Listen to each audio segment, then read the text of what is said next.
Good day everyone.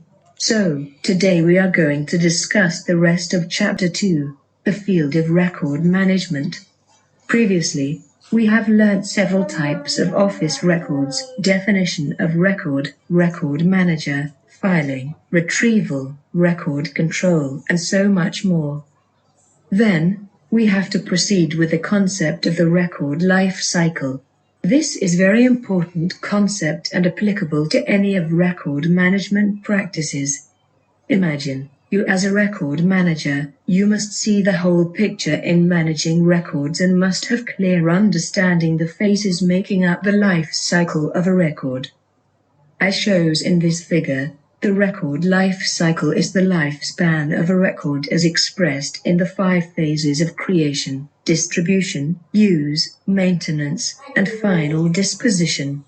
The phases of the life cycle often overlap. Note how this cycle is carried out.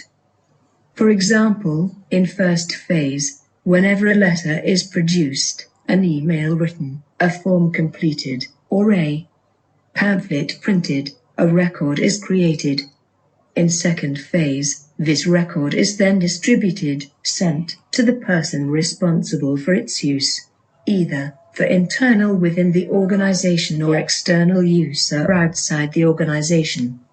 In third phase, records are commonly used in decision-making, for documentation or reference, in answering inquiries, or in satisfying legal requirements. In fourth phase, when a decision is made to keep the record for use at a later date, it must be stored, retrieved, and protected, 3 key steps in the maintenance of records. During this phase, the records must be stored, filed, which involves preparing and placing records into their proper storage place. After a record is stored, a request is made to retrieve, find and remove it from storage for use. When the retrieved record is no longer needed for active use, it may be restored and protected, using appropriate equipment and environmental and human controls to ensure record security. Also involved in the maintenance phase are activities such as updating stored information and throwing away obsolete records that are no longer useful or that have been replaced by more current ones. The last phase in the record life cycle is disposition. After a predetermined period of time has elapsed, records to be kept are transferred to less expensive storage sites within the firm or to an external records storage facility. At the end of the number of years indicated in the retention schedule, the records are disposed of, either by destruction or by transfer to a permanent storage place. The facilities where records of an organization are preserved because of their continuing or historical value are called the archives. Next, phases of records activity or records accessibility. Active records are essential for business operations and used regularly for 3 or more times a month. These records are stored in easily accessible location within an organization.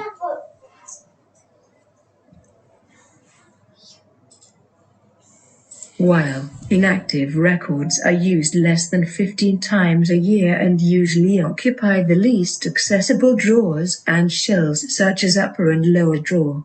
Inactive records sometimes stored in another location where floor space is less costly, such as packed in storage boxes and sent to a storage center. Finally, long-term record. It is referred as inactive records but still continues to have value to organization. It kept for legal or historical purpose and are stored indefinitely or for a specific period of time. Long-term records, also referred to as archival storage or archives. Usually record place in archives is considered as permanent storage place for records.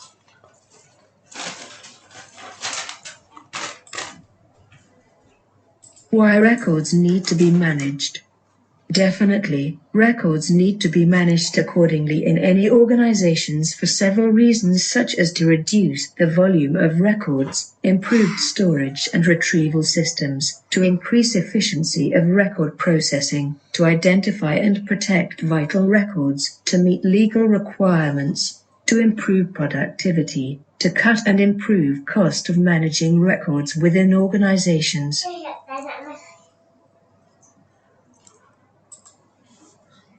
Next, goal of records management. There are several goals of record management. First, to create the right information and records of business documentations. Second, to make records available for the right individuals, regardless either for internal or external users. Third, to ensure records are created and maintained in appropriate formats. Fourth, to ensure records are available the right times and the right place. Next, to ensure records are managed efficiently and at a lower cost. Then, to ensure the right records are useful in making decisions.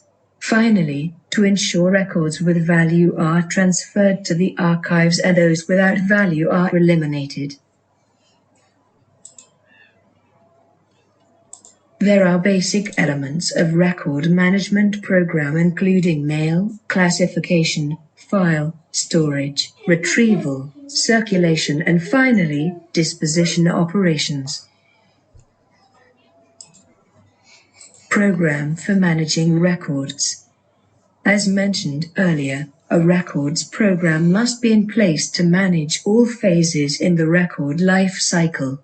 Although the contents of records and information management programs vary, such programs generally have these features. First, well-defined goals that are understood by all workers. Second, a simple, sound organizational plan.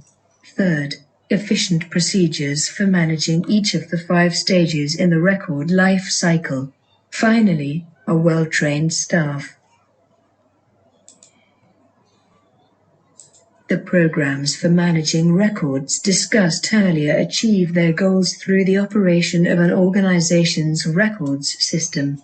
In this sense, a record system is a group of interrelated resources, people, equipment and supplies, space, procedures, and information, acting together according to a plan to accomplish the goals of the records and information management program.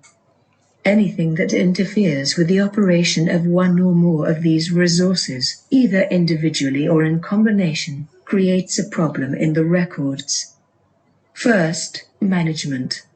For example, no overall plan for managing records problems. Second, human problems. For example, lack of concern about the importance of records. Third, inefficient filing. For example, computer files not organized into folders procedures. Fourth, poor use of equipment. For example, no equipment standards. Next, inefficient use of space. For example, crowded working conditions. Finally, excessive records costs. For example, inefficiency due to the above problems.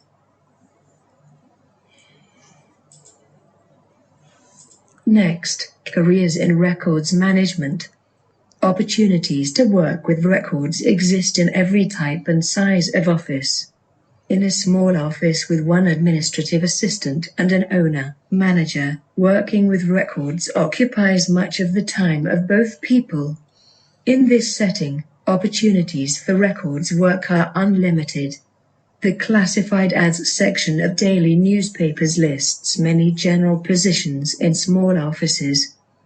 Another potential career connected to records and information management is the marketing of records supplies and storage equipment. Offices need the paper, folders, file cabinets, shelves, and other supplies and equipment that are necessary for records storage and retrieval. Office supply vendors are an important resource to a records and information management department. A career. As a marketing service representative for an office supplies company offers growth opportunities.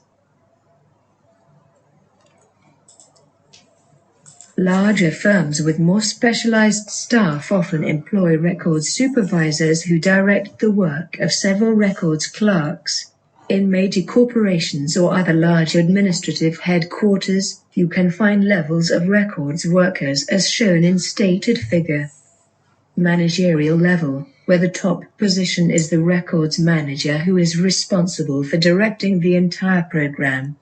Supervisory level, which includes specialists responsible for operating the records center, supervising the design and use of business forms, and directing the creation and use of microfilm records. Operating level, which includes those workers responsible for routine filing and retrieving tasks, and assisting with vital records and records retention work. Some companies that place a high value on their information resources have created a new position to oversee all information-related departments, including records and information management. These new positions are variously titled Chief Information Officer or Chief Knowledge Officer.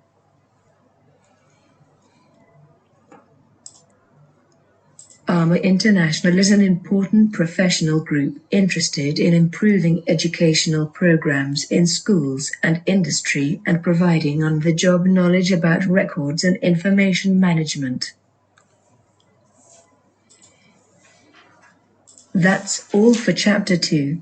If you have any questions, please message me accordingly. Thank you.